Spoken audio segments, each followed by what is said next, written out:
پس حضرت امام حسن المجتبی علیہ السلام کی اولاد نے واقعہ کربلا میں اپنے چچا حضرت امام حسین علیہ السلام کا ساتھ دیتے ہوئے عظیم قربانیاں پیش کیں۔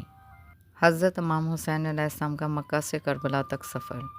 جب عمر بن سعد بن العاص کو یہ خبر دی گئی کہ حضرت امام حسین علیہ السلام مکہ سے عراق کی طرف روانہ ہو چکے ہیں تو اس نے حکم دیا کہ ان کا تعاقب کر کے گرفتار کیا جائے۔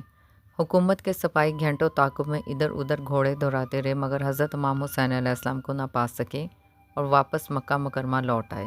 تاریخ میں عمر بن سعد بن العاص کی شخصیت منفی اور قابل مذمت ہے کیونکہ وہ کربلا میں حضرت امام حسین علیہ السلام کے خلاف یزیدی لشکر کا سپہ سالار تھا، یعنی اس نے حضرت امام حسین علیہ السلام کے خلاف جنگ کی قیادت کی، اور تاریخ میں اس کا شمار ان اشخاص میں کیا جاتا ہے جنہوں نے اہل بیت طاہرہ علیہ السلام پر ظلم کیا۔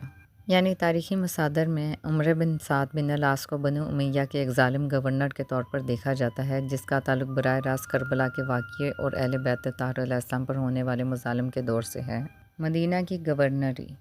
یزید بن معاویہ کے دور میں اسے مدینہ کا گورنر مقرر کیا گیا تھا۔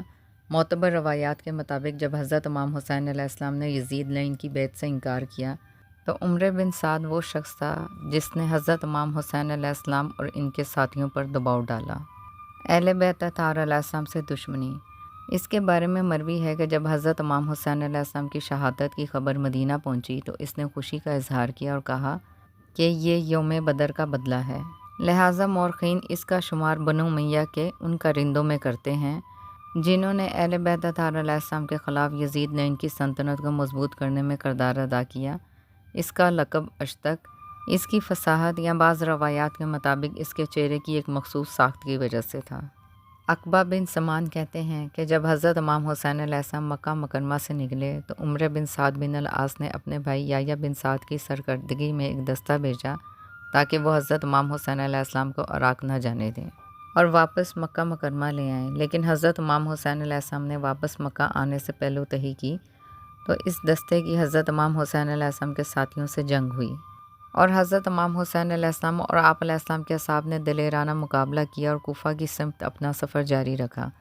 اس دستے نے کہا کیا خدا کا تقوی اختیار نہیں کرو گے اور امت سے علیحدہ ہو کر اس کے درمیان تفرقہ اندوزی نہیں کرو گے؟ حضرت امام حسین علیہ السلام نے جواب میں یہ آیت پڑھی۔ ترجمہ: میرا عمل میرے لیے اور تمہارا عمل تمہارے لیے ہے، جو میں کرتا ہوں تم اس سے بری ہو اور جو تم کرتے ہو میں اس سے بیزار و بری ہوں۔ یحییٰ بن سعد بن العاص کا تعلق بنو امیہ کے خاندان سے تھا۔ یہ خاندان تاریخی طور پر بنو ہاشم اور ائمہ اہل بیت طاہرہ علیہ السلام کے مخالف رہا ہے۔